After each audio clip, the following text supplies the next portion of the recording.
Now, for more insights into this year's two sessions and the Chinese economy, we're joined by our current affairs commentator, Einar Tangen. Welcome to the show, Einar. Thank you, Rachelle. Now, Einar, what are some of the most important proposals and motions on the economic front this year?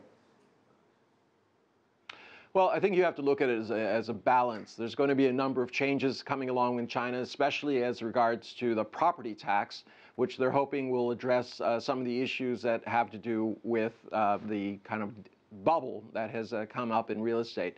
Prices are way beyond medium income levels and therefore have to be brought down. But at the same time, you need to replace the revenues that these local governments have, which they were almost 50% entirely from these property leases.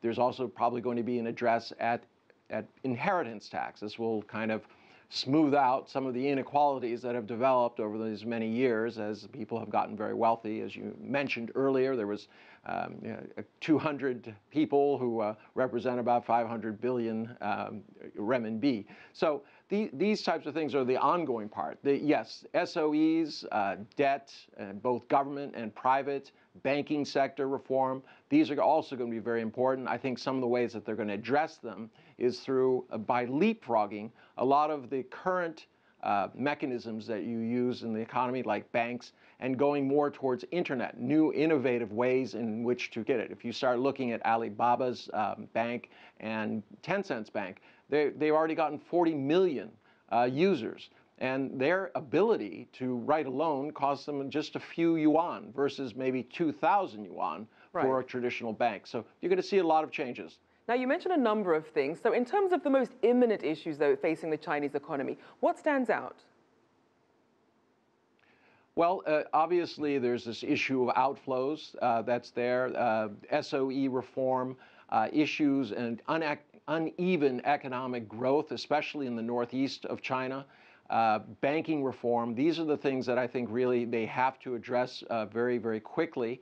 But at the same time, they have to show that they're committed to a balanced society, and this is where poverty reduction comes in. They're really reaching down to the bottom of the barrel in terms of people who are affected.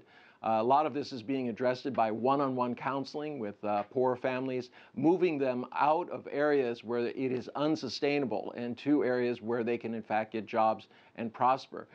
China is one of the few nations that's able to move 3.5 million people away from areas that are not sustainable. And we also know that Premier Li Keqiang will deliver the annual government work report. What can we expect him to highlight?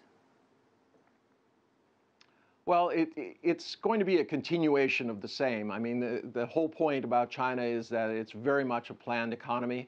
The initiatives that they've been pushing will be there. All the things that I've just mentioned will be in that report, and they'll be talking about how to do that. Innovation, obviously, will be one of the solutions that they're looking at.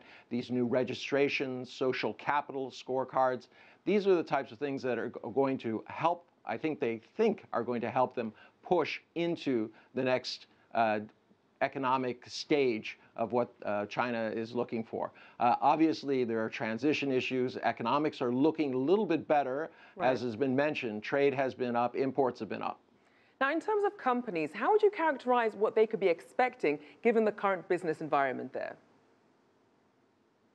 Well, I think there's still some trepidation over what is going to be happening to the currency in terms of valuation. There are outflow issues. There's a tremendous cash crunch that's going on right now. You've seen shadow banking, despite the government's attempts to close it down. It has been almost doubled in the last few years. So there are issues about how to run your company and get the necessary capital, even as outflows increase. I think this will be changed as soon as there's a resolution to the value of the yuan and things become more internationalized. In terms of the short term, things are looking good. The economic uptick has been fairly sustained. You've seen good rises in all of the indexes across the board. And as we look at issues that we could see perhaps a breakthrough in reform measures, what are some of the topics? I'm sorry, which reform topics? Are there any issues that you think we could see a breakthrough in reform measures? Well, I really think that the major ones are not going to be the ones, I mean, they're slow and steady on SOE and a lot of those issues. There's also the issue of China in the world stage and how its position has changed in terms of the leadership and how it will handle that. But I think the major ones are the ones that people aren't paying as much attention to, and that is the breakthroughs that will allow China to go to a much more efficient economy. And I think a lot of these are in the innovation sectors, fintech, especially where it comes to making, as I said, loans available to those who need them at lower cost. 80% of all the jobs and activity that is happening in China and the new stuff is coming from small and medium-sized enterprises. Unfortunately, the mechanisms that have been set up don't address them. Well, the world will certainly be watching. Thank you so much to our current affairs commentator, Einar Tangen.